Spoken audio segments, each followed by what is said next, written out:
There is a particular moment when a person stops, looks ahead, and realizes they cannot move forward just yet. There is no wall. There is no danger sign. Just other people standing in front of them, waiting for the same thing. That instant, so ordinary it barely warrants attention, is the result of centuries of social engineering, applied mathematics, and bureaucratic decisions that no one made together, but that ended up forming a global system. The line is not simply an accident of modern life. It is one of the most sophisticated structures human beings ever built, without realizing they were building it. To understand how we got here, you have to go back quite a ways. Not to supermarkets or government offices, but to ancient markets, temples, and ports. Wherever there was a scarce resource and many people wanting to access it at the same time, some kind of order emerged. But that order looked nothing like what we think of as a line today. It was more like pressure, a mass of bodies pushing toward the center, toward the counter, toward whoever was distributing bread or collecting taxes. The strongest, the fastest, or the most influential got there first. There was no turn. There was a quiet, constant struggle. In the large cities of medieval Europe, markets were scenes of perpetual shoving. Guilds tried to regulate access to certain resources, but the idea that each person would take a place in an orderly sequence and wait patiently for their moment was still entirely foreign. What existed was hierarchy. Who went first depended on rank, occupation, or gender. It was not a fair system, but it was a system. It worked because everyone understood the unwritten rules. The shift began with the growth of industrial cities in the 18th and 19th centuries. More people, more concentrated demand, more need for order. Bakeries, post offices, and bank teller windows started generating crowds that shoving could no longer resolve. That is when something so simple it seems hard to believe it took so long finally appeared. The line. The queue in the strict sense, where each person stands behind the other, and that position determines when they will be served. No negotiation. Order of arrival becomes the only criterion that matters. This idea seems obvious now, but it required a deep cultural shift. It means that one person's waiting time is equivalent to anyone else's. That it does not matter who you are, only when you arrived. That egalitarian logic was, at the time, an implicit political statement. The lines outside government offices during the French Revolution, for example, were in themselves an assertion that all citizens had equal rights of access. The queue was not just a mechanism of order. It was a way of saying that no one stood above anyone else. But the line as a cultural practice has a structural problem. It works well when there are few people, but it becomes chaotic as volume increases. If a butcher shop has 20 customers and 2 employees, the line manages itself visually.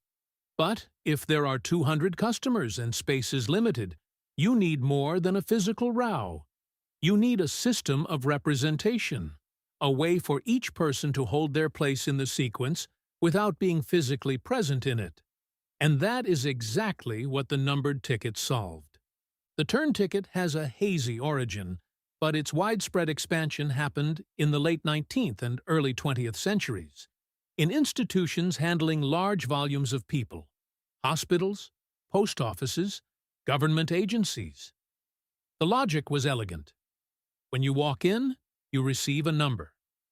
That number is your place in line. You can sit down, move around, wait comfortably, as long as you stay alert for the call. The line stopped being a physical object and became an abstraction. Your turn existed even when you were not standing in any particular spot. This shift was more significant than it might seem. It separated waiting from the body. You no longer needed to be present in the line to hold your place in it. And that opened a question that had not made sense to ask before. How long is the wait going to be?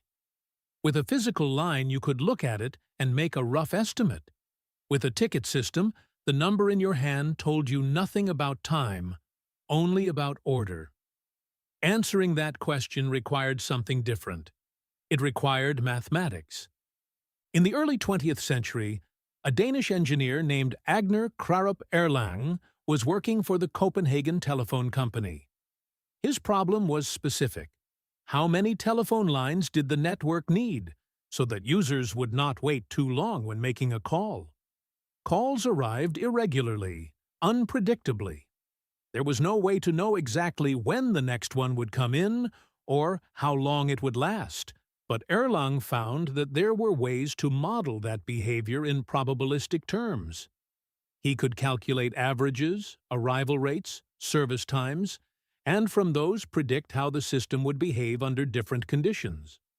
What Erlang was doing, though he had not yet named it, was queuing theory, the branch of mathematics that studies waiting systems, how many resources a system needs to handle variable demand, how long each unit waits on average, what happens when the system reaches capacity. His formulas, published between 1909 and 1920, were designed for telecommunications but turned out to be universally applicable. Today, they are used to design hospitals, airports, industrial production lines, customer service platforms, and web traffic distribution algorithms. Queuing theory revealed something that intuition does not always grasp. Waiting systems are extraordinarily sensitive to variability. It is not the same to have 10 people arrive per hour in a perfectly regular pattern, one every 6 minutes, as to have 10 people arrive on average per hour but randomly. In the second case, there will be moments of buildup and moments of quiet, and that irregularity carries enormous costs. The theory also showed that reducing average wait time does not always require more resources. Sometimes it is enough to reorganize how access to existing resources is managed. One of the most counterintuitive conclusions of queuing theory is that a single line feeding multiple service counters is more efficient than multiple independent lines, one per counter. With separate lines, chance can make one move quickly while another stalls. With a single line, each counter that opens simply calls the next person in the sequence, and variability is distributed more evenly. This principle, which sounds trivial, took decades to be widely adopted. Today we see it in banks, airports, and any service system handling significant volume. With the arrival of personal computers and then the Internet, the queue took on a new dimension. It was no longer just a question of bodies in a physical space or paper tickets. It was a mathematical abstraction that could be executed in code. The first digital turn management systems appeared in the 1980s, in hospitals and government agencies. They replaced mechanical ticket dispensers with screens and terminals, but the logic was the same. What changed was the ability to measure, record, and analyze. Every turn was logged. Every wait time could be calculated. Every bottleneck could be identified. But it was the mass expansion of the Internet and smartphones that brought the queue its most radical transformation. The line became invisible. When you buy a ticket to a concert, and the system tells you that 20,000 people are trying to access at the same time, and your estimated wait is 40 minutes. You are in a line. When you call a customer service number, and an automated voice tells you that you are 8th in the sequence, you are in a line. When you request a ride through an app, and the algorithm assigns you the nearest available driver, you are being managed by a real-time queuing system. You just cannot see it. These invisible lines are, in many ways, more complex than physical ones. They no longer sort purely by arrival. They incorporate variables like urgency, paid subscription tier, geographic proximity, resource availability, and system-assigned priority. A premium subscriber can move ahead. A request flagged as urgent can jump several positions. The implicit equality that once defined the historical queue, That principle that everyone waits according to order of arrival became negotiable, customizable, automated. The servers that support global services handle millions of simultaneous requests. Each one is, in essence, a unit in a queue.